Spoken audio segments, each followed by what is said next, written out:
hay un tema, como decía la canción de hay un hoyo. De Quinito. De Quinito. Hay un hoyo.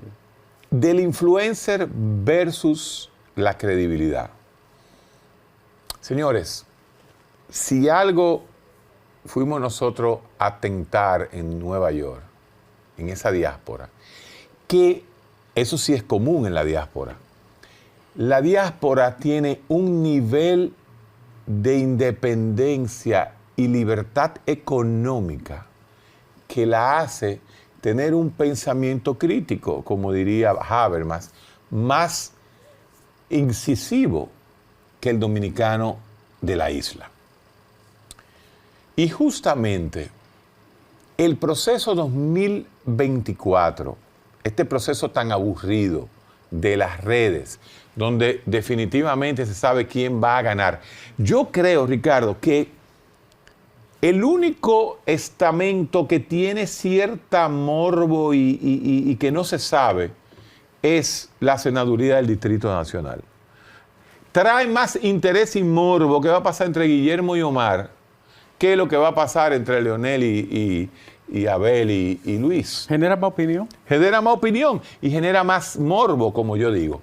Sin embargo, señores, si algo ha demostrado la sociedad dominicana es que los partidos políticos van en decadencia y que ese movimiento que amagó de Marcha Verde, esos movimientos de la sociedad civil que amagaron, van a renacer de nuevo, ya con una idea más acabada desde el punto de vista del escalamiento del poder. Y yo quiero, Ricardo, y tú lo sabes muy bien, cada vez que alguien me hablaba de Ricardo, a mí me decían, ¿cuándo es que Ricardo va a comenzar a desarrollar un proyecto político? Yo no sé si es Ricardo solo. Ricardo Nieves, como Ricardo Nieves, claro que debe ser o el líder o uno de sus grandes líderes. Pero no es solo Ricardo, señores, es un grupo de hombres que queremos despartidizar la política dominicana. El mismo fenómeno que se está dando en diferentes países latinoamericanos, fenómeno Milei, aunque es de derecha, una derecha ultrarradical, el fenómeno Bukele, el mismo fenómeno de Brasil, de Lula, volver al poder. En República Dominicana se tiene que tejer una opción no partidaria, porque los partidos, al final, todos hacen lo mismo. Todos tienen una estructura analógica, sí, una estructura analógica donde yo estoy en el PRM porque yo soy de la gente de Fulcal y yo cuando Fulcal llegue. Yo soy de Abel y yo estoy porque fulano me lleva. Yo estoy con Leonel porque Leonel, yo estoy con la gente de Domingo y Domingo me lleva al poder. En otras palabras, señores, ya hay suficiente madurez e independencia económica en República Dominicana para que nosotros vayamos pensando en una opción no de partidos, sino de compromisos. Y yo decía, Ricardo, y yo quiero que tú entres en este tema, que no te me haga el loco.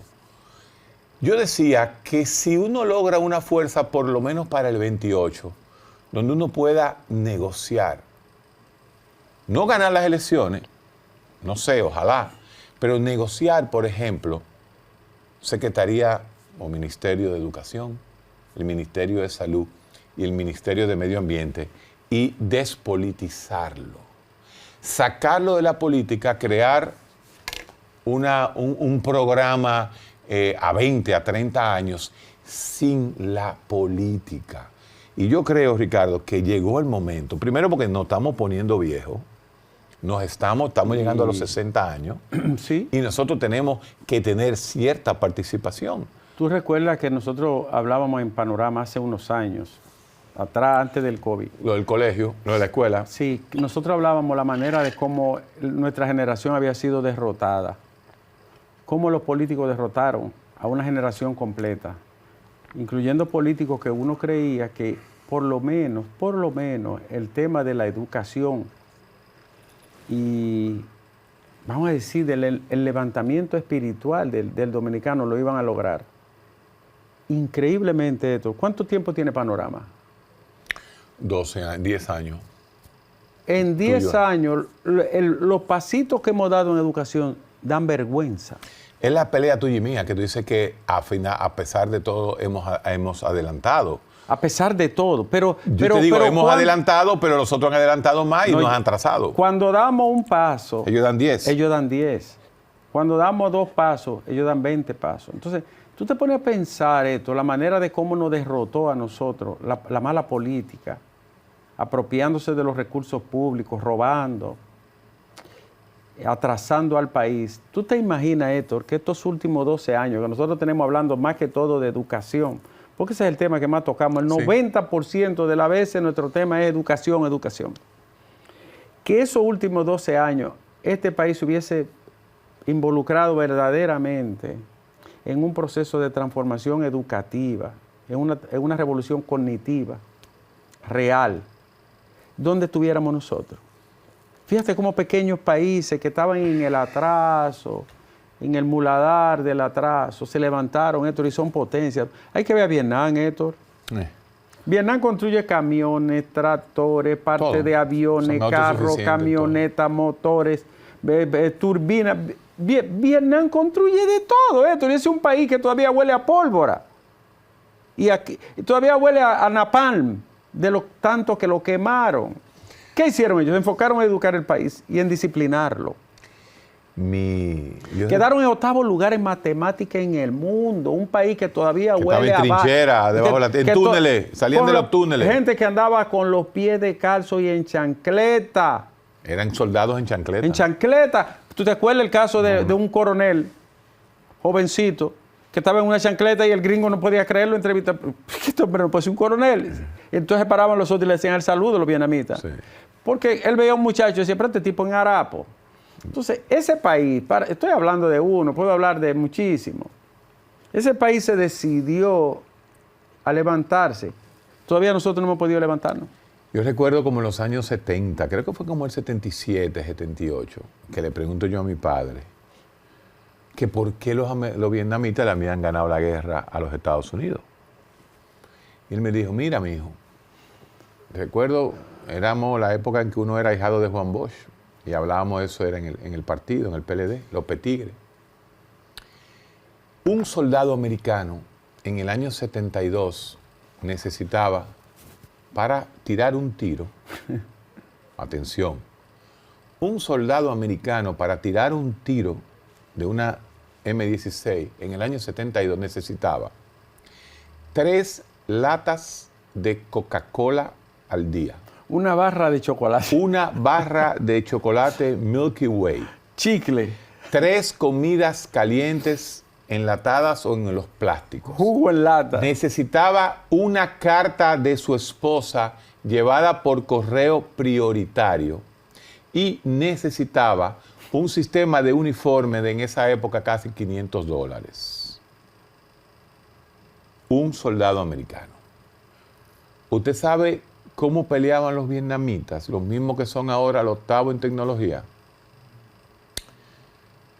Agarraban y mataban una vaca y la ponían, la despedazaban, la deshuesaban y la metían en una olla del tamaño de esta escritora, de este local. Y ahí a esa vaca la ponían a hervir, a que tirara toda la grasa posible y se desmenuzara la carne. Y a esa misma grasa le tiraban un bollo de arroz. 2 quintales de arroz blanco. Un bollo. Y mientras tiraban arroz, como la grasa de la vaca o del cerdo, dependiendo de lo que había, sí, o cualquier animal, y no voy a hablar de otros animales con que hacían también eso. Sí, sí, claro. Culebra, que se siguen comiendo. Que se siguen comiendo, canes, perros, claro, canes, exacto. Él le dijo canes porque él cree que en el festival de canes que estamos hablando. Señores, y a ese soldado vietnamita que sabía leer, le daban una bola hecha con una mano, así, mire. Y esa bola de arroz con grasa le tenía que durar una semana. Entonces, ese soldado peleaba con una AK-47 y el soldado americano peleaba con una con una M16. ¿Qué pasó? Más del 50% de los soldados americanos tenían que fumar hierba o usar algún tipo de sustancia psicoactiva para pelear. Porque, ¿qué hace un joven de 18 años de Tennessee peleando en Saigón? Ya. Por eso perdieron la guerra. Bueno, el caso es, Héctor, que pese a todo eso que tú dices, mire, en Vietnam pasó algo increíble. Yo admiro ese país y a Ho Chi Minh como a ningún político. Lo quemaron tanto y le tiraron tanto gas, tantas bombas Napalm. y tanto napal, que surgió otro modelo de foresta. Sí. Tuvo otro ecosistema. O sea, es como si hubiese habido una evolución planetaria y... Que no fue mala. No. Es lo grande. Y surgió otra forma de biodiversidad, señores. Y esa gente está en los número 1 en matemáticas y en invenciones. Y el turismo y la paz que reina en Vietnam, mucho más que en Tailandia. O sea, país más barato para conocer, comida excelente y cuesta chele. Pero nada más ir a los túneles, los Sí. 200 y tantos kilómetros de túneles que hay en Saigón, abajo de la tierra. Nada más eso vale el viaje, me dijo un amigo pelotero que estuvo por allá. Y tú sabes qué encontraban ahí. Claro. Pizarrón y daban clases. Abajo, daban clases abajo. Por eso tiene lo que tiene. Por eso lo que tiene. Bueno, es igual que en Berlín. Sí. Tú encuentras en los túneles antiaéreos, las pizarritas todavía Las están pizarritas de los conservadas. profesores. Están por ahí, sí. Ich liebe dich. Estaban ahí, las pizarritas. Así. ¿Tú entiendes? Porque Mientras nosotros gastamos más de 25 mil millones de dólares y cuando miden a los muchachitos están más atrasados. No, mientras tenemos un programa también que hicimos, que hablamos de eso, de los profesores. Ahí están los profesores en huelga. No todos, pero ahí están en Ahora, huelga. fíjate cómo llega el gobierno nuevo después de tanta crítica y vuelve y politiza la educación.